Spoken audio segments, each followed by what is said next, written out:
Sila cari 3 orang untuk menyelesaikan masalah ini. Jelaskan anjakan pelan pembangunan pendidikan Malaysia dan implikasinya kepada guru berjiwa pendidik. Salam sejahtera, Salam Malaysia Madani. dan salam IT3 Sahabat. Pada hari ini, kami bertiga, iaitu saya Nur Ain binti Kamarul Adli, Saya Nur Farisha binti Syarul Rizal. dan saya Nur Ain Fatimi binti Makrofi. Kami bertiga pada hari ini akan menjalankan persembahan pentaksiran berterusan iaitu GPPP 1092, pengantar pengajian pendidikan iaitu Mengenai 11 anjakan pelan pembangunan pendidikan Malaysia serta implikasinya kepada guru berjiwa pendidik. Jom sama-sama kita dengarkan. Baiklah, Kementerian telah mengenal pasti 11 anjakan yang perlu dilakukan untuk menghasilkan perubahan seperti yang dihasratkan oleh rakyat Malaysia. Dan setiap anjakan ini perlu memberi impak sekurang-kurangnya 1 daripada 5 keberhasilan sistem, iaitu akses, kualiti, equity, perpaduan dan juga kecekapan. Jadi, mari kita saksikan sama-sama apakah 11 anjakan tersebut dan implikasinya kepada guru berjiwa pendidik. Jadi anjakan yang pertama ialah menyediakan kesamarataan akses kepada pendidikan berkualiti bertaraf antarabangsa. Antara tindakan yang dilakukan ialah meningkatkan kualiti pendidikan sains, teknologi, kejuruteraan dan matematik iaitu STEM. Kementerian akan memperkenalkan modul kokurikulum tambahan untuk menangani jurang terbesar dari segi kandungan dan kemahiran dalam kalangan murid yang telah dikenal pasti melalui pentaksiran TIMS dan PISA. Ini bertepatan dengan aspirasi sistem iaitu kualiti standard kemasaan yang mana ia menekankan tentang kualiti pendidikan supaya ianya setanding dengan sistem pendidikan antarabangsa. Sebagai implikasinya, ini dapat melahirkan guru yang amanah dalam mendidik supaya dapat mencapai kualiti standard kebangsaan sekaligus dapat menyaingi negara-negara lain. Anjakan yang kedua ialah memastikan setiap murid menguasai kemahiran dalam bahasa Malaysia dan juga bahasa Inggeris dan digalakkan mempelajari bahasa tambahan. Tindakan yang diambil ialah menjadikan mata pelajaran bahasa Inggeris sebagai kertas wajib lulus peringkat SPM. Untuk membantu murid memenuhi keperluan ini, Kementerian telah melaksanakan pelbagai program sokongan termasuk sistem SET untuk membahagikan murid kepada kumpulan ataupun set tertentu.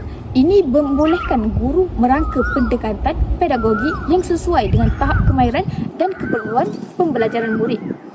Ini bertepatan juga dengan sistem aspirasi murid iaitu kemahiran dua bahasa yang menekankan penggunaan bahasa Inggeris sebagai bahasa kedua selepas bahasa Melayu serta menggalakkan mempelajari bahasa tambahan lain seperti bahasa Arab, bahasa Cina dan juga bahasa Tamil. Tindakan lain yang boleh diambil ialah menggalakkan setiap murid mempelajari bahasa tambahan menjelang 2020.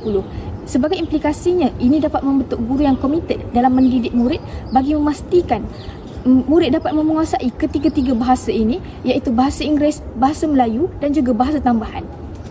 Yang ketiga ialah melahirkan rakyat yang menghayati nilai. Antara tindakan yang boleh diambil ialah mengukuhkan pendidikan agama Islam dan pendidikan moral di peringkat sekolah. Kedua-dua kurikulum pendidikan Islam dan moral ini akan diperkukuhkan supaya dapat memberi tumpuan yang lebih kepada pemahaman tentang nilai-nilai perpaduan dan hubungan baik sesama insan. Tindakan ini menepati aspirasi murid yang keempat iaitu etika dan kerohanian kerana tumpuan diberikan untuk memupuk sikap tolak ansur, persefahaman dan perpaduan yang erat antara murid. Ini secara tidak langsung juga akan memberi implikasi kepada guru dalam membentuk guru yang fleksibel dan serba boleh. Tindakan seterusnya ialah mengukuhkan dan memperluaskan remote mulai 2016 untuk memudahkan cara interaksi antara jenis sekolah. Anjakan yang keempat ialah mentransformasikan profesion keguruan menjadi profesion pilihan. Tindakan yang dilakukan ialah merombak IPG. Kementerian berhasrat untuk mengubah IPG kepada Universiti Latihan Guru bertaraf dunia. Untuk tujuan tersebut, Kementerian akan menilai semula kurikulum latihan pra-perkhidmatan semasa bagi memastikan guru cukup bersedia untuk mengajar kemahiran berfikir aras tinggi yang diperlukan oleh murid. Tindakan seterusnya ialah mengetatkan lagi syarat kelayakan kemasukan guru mulai tahun 2013 supaya terdiri daripada kalangan graduan 30% dan ke atas. Tindakan ini selari dengan sistem aspirasi iaitu kualiti standard kebangsaan kerana Kementerian meningkatkan pendidikan dan latihan pada aras antarabangsa supaya bergerak seiring dengan pembangunan pendidikan antarabangsa. Sebagai implikasinya, ini mewujudkan sikap berdaya saing dalam kalangan pendidik untuk membaiki kualiti dan cara pengajaran bagi memberikan yang terbaik kepada para pelajar. Anjakan yang kelima ialah memastikan kepimpinan berprestasi tinggi ditempatkan di setiap sekolah. Menurut anjakan ini, ianya memberi impak ataupun kesan kepada guru yang mana dapat melahirkan seorang guru, khususnya pengetua ataupun guru besar yang gigih dalam meningkatkan keberhasilan murid di sekolah itu. Tindakan yang boleh dilakukan bagi merealisasikan anjakan ini ialah yang pertama, melaksanakan pakej kerjaya pengetua atau guru besar yang baharu secara berperingkat dengan lebih komited dan kebertanggungjawaban yang tinggi bagi meningkatkan keberhasilan murid.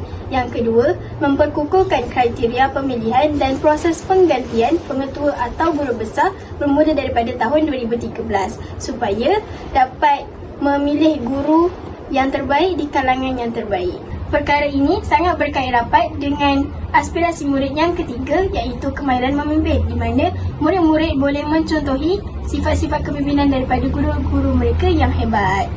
Anjakan yang keenam ialah mengupaya JPN, PPD dan sekolah untuk menyediakan penyelesaian khusus berasaskan keperluan. Tindakan yang boleh diambil oleh kerajaan bagi merealisasikan anjakan ini ialah yang pertama, memastikan 100% sekolah memenuhi keperluan infrastruktur bermula daripada tahun 2015 khususnya kepada negeri Sabah dan Sarawak, lebih-lebih lagi sekolah yang berada di kawasan pedalaman.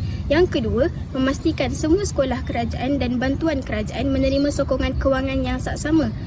Perkara ini sangat berkait rapat dengan aspirasi sistem yang kelima, iaitu kecekapan, kerana infrastruktur dan sokongan kewangan merupakan faktor yang penting dalam usaha bagi meningkatkan keberhasilan murid di setiap sekolah.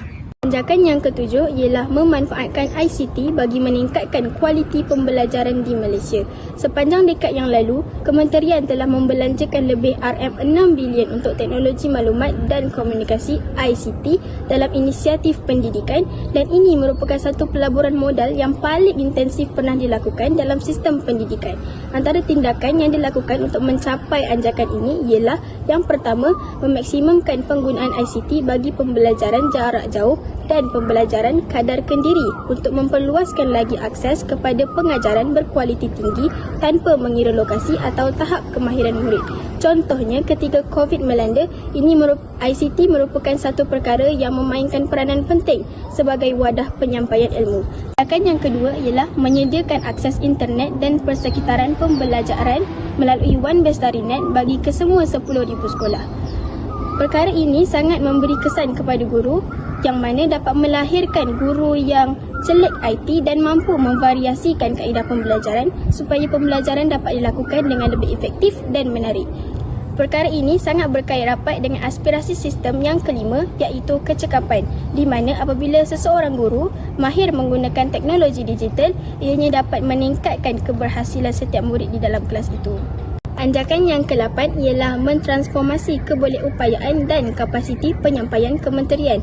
Tindakan yang boleh dilakukan ialah yang pertama, mengupaya JPN dan PPD dengan memberi lebih hak membuat keputusan tentang bajet dan personel melalui tahun 2013 serta meningkatkan kebertanggungjawaban bagi menambah baik keberhasilan murid.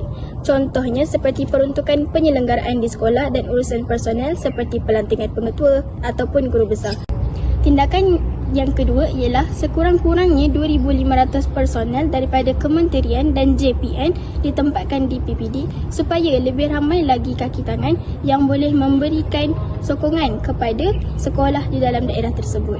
Perkara ini sangatlah berkait rapat dengan aspirasi sistem yang kelima, iaitu kecekapan, di mana apabila sesebuah sekolah mendapat sokongan yang utuh daripada PPD, ianya dapat meningkatkan keberhasilan murid sekaligus dapat meningkatkan prestasi sekolah tersebut di dalam daerah itu. Baiklah, anjakan yang ke-9 pula ialah bekerjasama dengan ibu bapa, komuniti dan juga pihak swasta secara meluas. Antara tindakan yang perlu dilakukan untuk merealisasikan anjakan ini adalah dengan melengkapkan setiap ibu bapa bagi membantu pembelajaran anak mereka melalui sarana pelibatan ibu bapa. Misalnya, melalui penglibatan ibu bapa dalam PIBG, iaitu Persatuan Ibu Bapa dan Guru di Sekolah. Sebenarnya, Persatuan Ibu Bapa dan Guru ini bertujuan untuk mewujudkan permuafakatan antara guru dan juga ibu bapa dalam menjayakan sesebuah aktiviti di sekolah. Aktiviti yang dibincangkan dalam persatuan ini melibatkan murid-murid daripada pelbagai kaum, bangsa dan juga agama. Maka secara tidak langsung, anjakan ini dapat mencapai aspirasi sistem, iaitu aspirasi dari sudut perpaduan. Dan sebenarnya perpaduan merupakan satu perkara yang sangat penting untuk diterapkan dalam diri anak-anak. Dan anjakan ini sebenarnya dapat memberikan implikasi kepada guru berjuru pendidik, di mana guru-guru dapat meningkatkan kemahiran sosial mereka untuk berinteraksi dengan ibu bapa dalam merancang dan menjayakan aktiviti-aktiviti yang bermanfaat kepada anak-anak didik mereka di sekolah. Selain itu, ini juga dapat membuatkan guru-guru mempunyai sikap yang positif dan bijak dalam membina hubungan yang baik dalam sesebuah komuniti, iaitu komuniti ibu bapa dan guru di sekolah.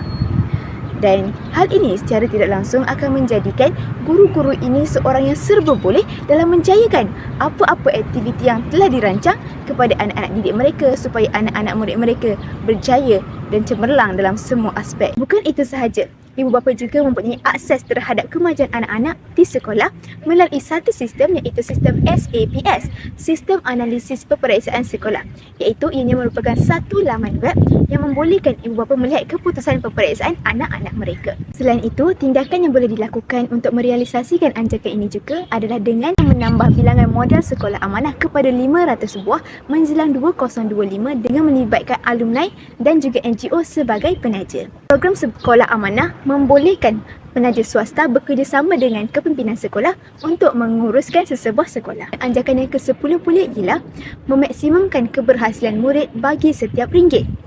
Jadi, kerajaan sebenarnya telah mengeluarkan peruntukan yang sangat banyak untuk sistem pendidikan. Oleh itu, antara tindakan yang perlu dilakukan untuk merealisasikan anjakan tersebut adalah dengan mengaitkan setiap program kepada keberhasilan murid yang jelas dan merasionalkan program yang berimpak rendah kepada murid pada setiap tahun. Oleh itu, pihak JPN dan juga PPD akan menjalankan kajian semula bagi menilai kejayaan program bagi memenuhi sasaran ini.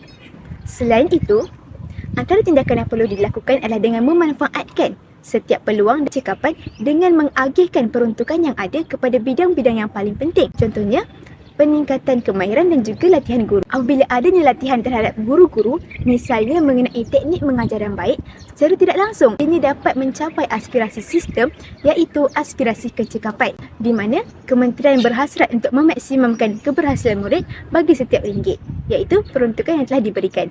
Jadi di sini jelaslah apabila guru-guru adanya teknik mengajar yang baik, secara tidak langsung murid-murid dapat memahami pelajaran dengan lebih efektif. Bukan itu sahaja, anjakan ini sebenarnya memberikan implikasi kepada guru itu sendiri, iaitu guru-guru akan bersikap tanggungjawab dan juga berdedikasi dalam menjalankan amanah yang telah diberikan, iaitu mereka akan membuat persiapan yang rapi sebelum masuk ke dalam kelas untuk mengajar kepada anak-anak murid mereka. Kita akan lihat pula kepada anjakan yang ke-11, iaitu meningkatkan ketulusan untuk kebertanggungjawabaan awam secara langsung.